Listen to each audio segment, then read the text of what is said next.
ਸਤਿ ਸ਼੍ਰੀ ਅਕਾਲ ਜੀ। ਅੱਜ ਹਿਸਟਰੀ ਦਾ ਪਹਿਲਾ ਪਾਰਟ ਕਰ ਰਹੇ ਹਾਂ ਜੀ, ਜੋ ਕਿ ਮਾਸਟਰ ਕਹਿੰਦੇ ਪੀਟੈਟ ਲਈ ਬਹੁਤ ਜ਼ਿਆਦਾ ਯੂਜ਼ਫੁਲ ਹੈ। ਪਹਿਲਾ ਪਾਰਟ ਹੈਗਾ ਪਹਿਲਾ ਪੁਆਇੰਟ ਹੈਗਾ ਜੀ, ਭਾਰਤੀ ਰਾਸ਼ਟਰੀ ਕਾਂਗਰਸ ਦੀ ਲਗਾਤਾਰ 2 ਵਾਰ ਪ੍ਰਧਾਨਗੀ ਕਿਸ ਨੇ ਕੀਤੀ ਸੀ? ਤਾਂ ਉਹ ਕੀਤੀ ਸੀ ਜੀ ਪੰਡਿਤ ਜਵਾਹਰ ਲਾਲ ਨਹਿਰੂ ਤੇ ਸੁਭਾਸ਼ ਚੰਦਰ ਬੋਸ ਨੇ।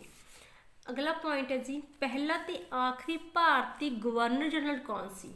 ਤਾਂ ਉਹ ਸੀ ਜੀ ਚੱਕਰਵਰਤੀ ਰਾਜਾ ਗੋਪਾਲਾਚਾਰੀਆ। ਇਹ ਪਹਿਲਾਂ ਵੀ ਪੀਟੈਟ 'ਚ ਆ ਚੁੱਕਿਆ। ਅਗਲਾ ਦੇਖੋ, 4 ਆਸ਼ਰਮਾਂ ਦਾ ਉਲੇਖ ਕਿੱਥੇ ਕੀਤਾ ਗਿਆ ਹੈ? ਤਾਂ ਉਹ ਕੀਤਾ ਗਿਆ ਜੀ ਉਪਨਿਸ਼ਦਾਂ ਦੇ ਵਿੱਚ, ਤੇ ਉਪਨਿਸ਼ਦ ਦਾ ਅਰਥ ਹੈਗਾ ਕੋਲ ਬੈਠਣਾ। ਅਗਲਾ ਪੁਆਇੰਟ, ਉਪਨਿਸ਼ਦਾਂ ਦੀ ਕੁੱਲ ਗਿਣਤੀ ਕਿੰਨੀ ਹੈ? ਤਾਂ ਉਪਨਿਸ਼ਦਾਂ ਦੀ ਕੁੱਲ ਗਿਣਤੀ ਹੈ ਜੀ 108 ਤੇ ਸੰਸਕ੍ਰਿਤ ਭਾਸ਼ਾ ਦੇ ਵਿੱਚ ਲਿਖੇ ਗਏ ਹਨ, ਤੇ ਇਹਨਾਂ ਦੀ ਰਚਨਾ ਜਿਹੜੀ ਵੈਦਿਕ ਕਾਲ ਦੇ ਵਿੱਚ ਹੋਈ ਹੈ। ਰੁਪਇਆ ਨਾਮਕ ਸਿੱਕਾ ਕਿਹੜੇ ਮੁਸਲਿਮ ਸ਼ਾਸਕ ਨੇ ਚਲਾਇਆ ਸੀ? ਤਾਂ ਉਹ ਚਲਾਇਆ ਸੀ ਜੀ ਅਕਬਰ ਨੇ। ਸੁਭਾਸ਼ ਚੰਦਰ ਬੋਸ ਨੂੰ ਨੇਤਾ ਜੀ ਦੀ ਉਪਾਧੀ ਕਿਸ ਨੇ ਦਿੱਤੀ ਸੀ? ਤਾਂ ਉਹ ਦਿੱਤੀ ਸੀ ਜੀ ਹਿਟਲਰ ਨੇ। ਕੁਟਲਿਆ ਦੀ ਪੁਸਤਕ ਅਰਥ ਸ਼ਾਸਤਰ ਦਾ ਵਿਸ਼ਾ ਕੀ ਹੈ? ਤਾਂ ਉਹ ਹੈਗੀ ਜੀ ਰਾਜਨੀਤੀ। ਇੱਥੇ 2 ਪੁਆਇੰਟ ਕਲੀਅਰ ਹੁੰਦੇ ਨੇ। ਕੁਟਲਿਆ ਦੀ ਪੁਸਤਕ ਦਾ ਨਾਮ ਕੀ ਹੈ? ਅਰਥ ਸ਼ਾਸਤਰ, ਤੇ ਉਹਦਾ ਵਿਸ਼ਾ ਕੀ ਹੈ ਜੀ ਰਾਜਨੀਤੀ।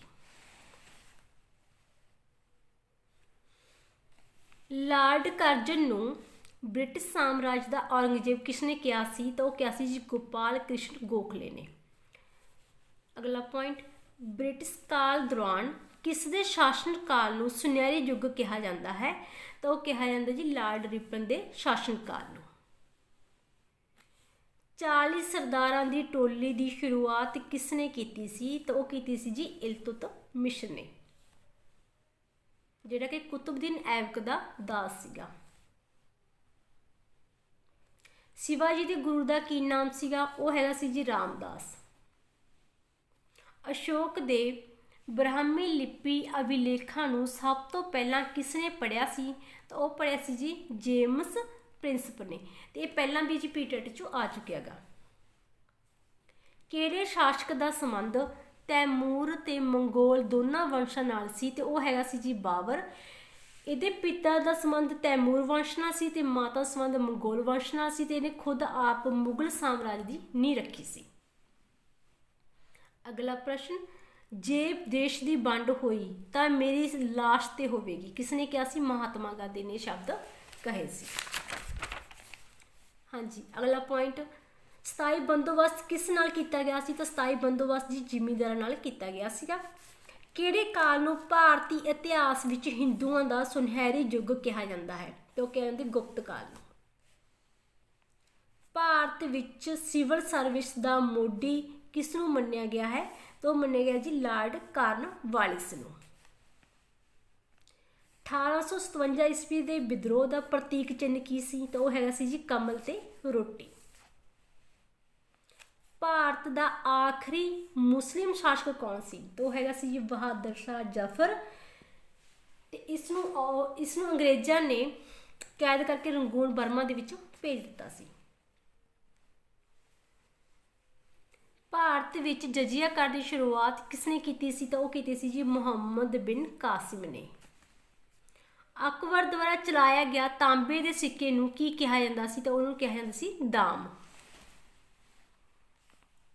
ਹਾਂਜੀ, ਅਗਲਾ ਪੁਆਇੰਟ, ਪਾਣੀਪਤ ਦੀ ਪਹਿਲੀ ਲੜਾਈ 1526 ਈਸਵੀ ਦੇ ਵਿੱਚ ਭਾਗ ਲੈਣ ਵਾਲੇ ਸੈਨਿਕ ਅਧਿਕਾਰੀ ਸਨ।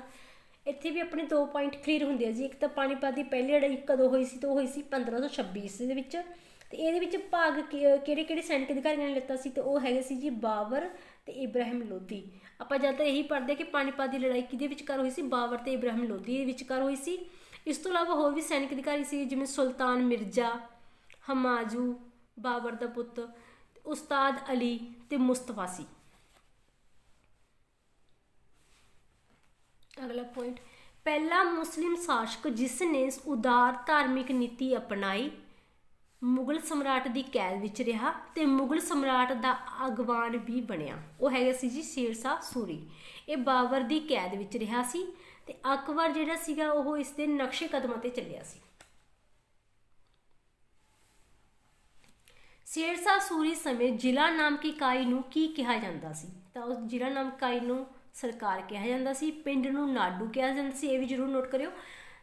ਪ੍ਰਾਂਤ ਨੂੰ ਸੂਬਾ ਕਿਹਾ ਜਾਂਦਾ ਸੀਗਾ, ਤਹਿਸੀਲ ਨੂੰ ਪਰਗਾਨਾ ਕਿਹਾ ਜਾਂਦਾ ਸੀ।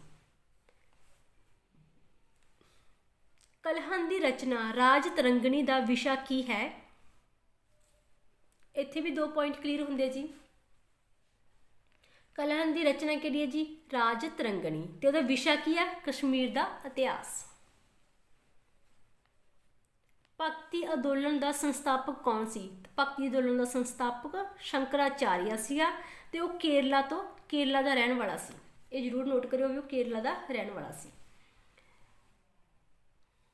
ਮੁਗਲ ਕਾਲ ਵਿੱਚ ਵਤਨ ਜਗੀਰਾਂ ਦਿੱਤੀਆਂ ਜਾਂਦੀਆਂ ਸਨ ਰਾਜਪੂਤਾਂ ਨੂੰ।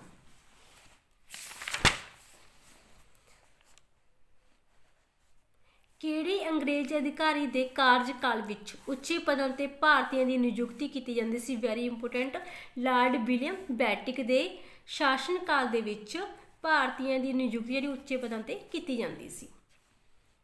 ਅਗਲਾ ਪੁਆਇੰਟ ਜੀ, ਜਾਤ ਤੇ ਸਵਾਰ ਦੇ ਪਦ ਕਿਹੜੀ ਪ੍ਰਣਾਲੀ ਦੇ ਨਾਲ ਸੰਬੰਧਿਤ ਹਨ? ਇਹ ਹਨ ਜੀ ਮਨਸਬਦਾਰ ਪ੍ਰਣਾਲੀ ਦੇ ਨਾਲ ਸੰਬੰਧਿਤ। ਅੱਗੇ ਹੈ ਜੀ ਮਨਸਬਦਾਰ ਪ੍ਰਣਾਲੀ ਦਾ ਸੰਸਥਾਪਕ ਕੌਣ ਸੀ? ਤਾਂ ਉਹ ਹੈਗਾ ਸੀ ਜੀ ਅਕਬਰ। ਜੇ ਤੁਹਾਨੂੰ ਮੇਰੀ ਵੀਡੀਓ ਵਧੀਆ ਲੱਗੀ ਤਾਂ ਪਲੀਜ਼ ਲਾਈਕ ਕਰਿਓ, ਜੇ ਨਾ ਵਧੀਆ ਲੱਗੀ ਤਾਂ ਡਿਸਲਾਈਕ ਕਰਕੇ ਪਲੀਜ਼ ਜ਼ਰੂਰ ਦੱਸਿਓ ਕਿ ਤੁਹਾਨੂੰ ਵੀਡੀਓ ਕਿਉਂ ਨਹੀਂ ਵਧੀਆ ਲੱਗੀ।